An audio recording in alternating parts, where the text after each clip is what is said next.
ಸ್ನೇಹಿತರೆ ನಮಸ್ಕಾರ. ನಿನ್ನೆ ನಾನು ಒಂದು ವಿಡಿಯೋ ಅಪ್ಲೋಡ್ ಮಾಡಿದ್ದೆ ಗಿಲ್ಲಿ ಹಾಗೂ ಮಧು ಬಗ್ಗೆ.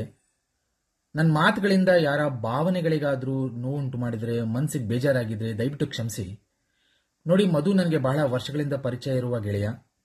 ಅವನು ಬದುಕಿನಲ್ಲಿ ಎಷ್ಟು ಶ್ರಮ ಪಟ್ಟಿದ್ದಾನೆ, ಕಷ್ಟಪಟ್ಟಿದ್ದಾನೆ, ಗಿಲ್ಲಿಗೋಸ್ಕರ ಎಷ್ಟು ಹೋರಾಟ ಮಾಡಿದ್ದಾನೆ ಅಂತ ನಾನು ಬಹಳ ಹತ್ರದಿಂದ ನೋಡಿದ್ದೀನಿ. ಗಿಲ್ಲಿ ಅವರು ಎಷ್ಟೋ ಜನರನ್ನ ಭೇಟಿ ಆಗ್ತಾ ಇದ್ದಾರಲ್ಲ, ಆದರೆ ಮಧು ಅವ್ರನ್ನ ಇನ್ನೂ ಭೇಟಿ ಮಾಡಲು ಅವರಿಂದ ಸಾಧ್ಯ ಆಗಿಲ್ವಲ್ಲ ಅನ್ನೋ ಒಂದು ಬೇಸರ ನನಗಿತ್ತು.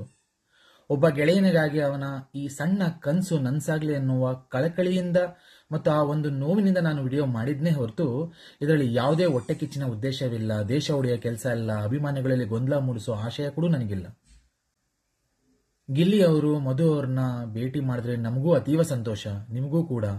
ಅವರು ಎಷ್ಟು ಸಮಯ ಬೇಕಾದ್ರೂ ತಗೊಳ್ಳಿ, ಮುಂದೊಂದು ದಿನ ಆ ಭೇಟಿ ಖಂಡಿತವಾಗಿಯೂ ನಡೆಯುತ್ತೆ ಅನ್ನೋ ನಂಬಿಕೆ, ಭರವಸೆ ನನಗೂ ಇದೆ, ನಿಮಗೂ ಇದೆ. ಗೆಳೆಯನ್ ಕನಸು ನೆನ್ಸಾಗ್ಲಿ ಎಂಬ ಹಂಬಲ ಅಷ್ಟೇ ನನಗಿರೋದು. ನನ್ನ ಮಾತಿನಲ್ಲಿ ಏನಾದರೂ ತಪ್ಪಿದ್ರೆ ದಯವಿಟ್ಟು ಕ್ಷಮಿಸಿ, ಬೇಜಾರು ಮಾಡ್ಕೋಬೇಡಿ.